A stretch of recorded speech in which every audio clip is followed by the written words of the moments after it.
welcome to the second episode of Behind the Scenes. I'm Chris O'Regan, and in this episode we're going to be taking a look at Superman the movie. Superman came out in 1978, directed by Richard Donner. However, Donner wasn't the original director attached to the film. Legendary James Bond director Guy Hamilton was actually scheduled to do it, but once production moved over to England, he had to drop out because actually at the time he was on English tax exile, which meant he couldn't be in the country for more than 60 days at a time.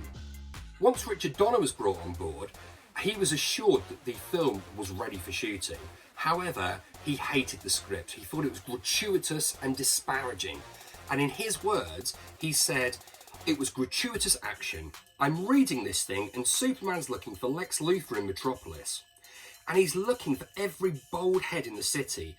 And then he flies down and he taps this guy on the shoulder, and it's Kojak's Terry Savalas, who hands him a lollipop and says, 'Who loves you, baby?'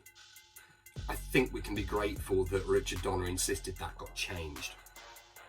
DC Comics actually sent a list of approved actors for the role, which included Dustin Hoffman, Al Pacino, Steve McQueen, Robert Redford, Paul Newman, and even Muhammad Ali. Can you imagine Muhammad Ali as Superman in 1978? Whoa! But Donner didn't want that.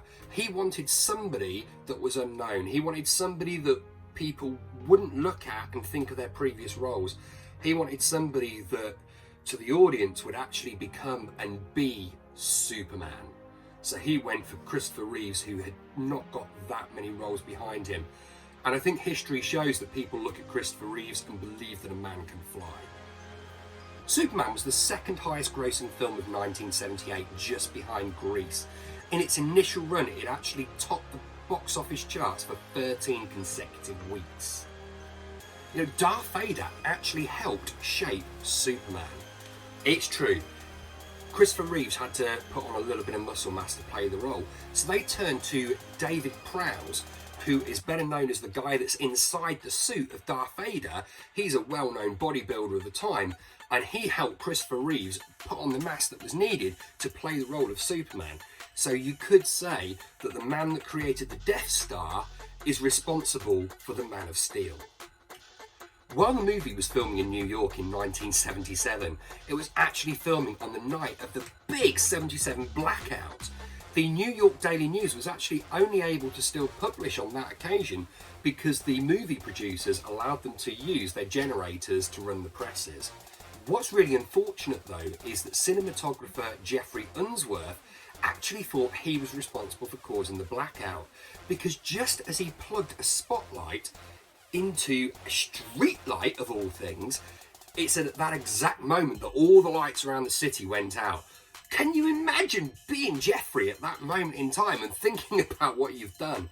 It does turn out though that that was pure coincidence, and it was confirmed that the movie was not responsible for the blackout itself. Now here's a fact that I, as a long-term Superman fan, have never noticed myself. It's one of those kick yourself moments. Did you know? And if you did, fair play to you, but I'm sure a lot of people didn't.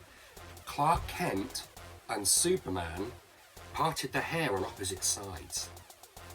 No, seriously. Clark's went one way, Superman's went the other way. It was like when you take the glasses off. It was part of the disguise. It was one of the reasons that Lois wasn't supposedly able to connect the dots. I'm serious.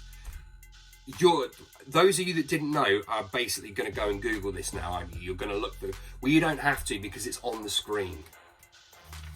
When Superman crashes to Earth in the comics, his first demonstration of strength was actually to lift a car above his head. And I think what's really cool about Superman the movie is it's the same thing. When he crashes to Earth in the film, his first feat of strength is lifting up Jonathan and Martha Kent's truck above his head. Something that they actually repeated in the Brandon Routh movie Superman Returns years later. The Superman Returns version was a little bit truer to the visualization that we're used to seeing from the comic cover. When Hollywood makes a film that's been done before or has a history, one thing they're really good at is paying tribute to it, and Superman the movie was no exception. Kirk Alyn who was the very first person to play a live-action Superman, and Noel Neill, who was the very first person to play a live-action Lois Lane, made cameo appearances as Lois Lane's parents. It's during the train scene where a young Clark Kent is racing against the locomotive. I hope you've enjoyed this episode of Behind the Scenes. Don't forget to like, share, subscribe, and give your views in the comments. And make sure you join us next time, where we'll be taking a look at the classic TV show Friends.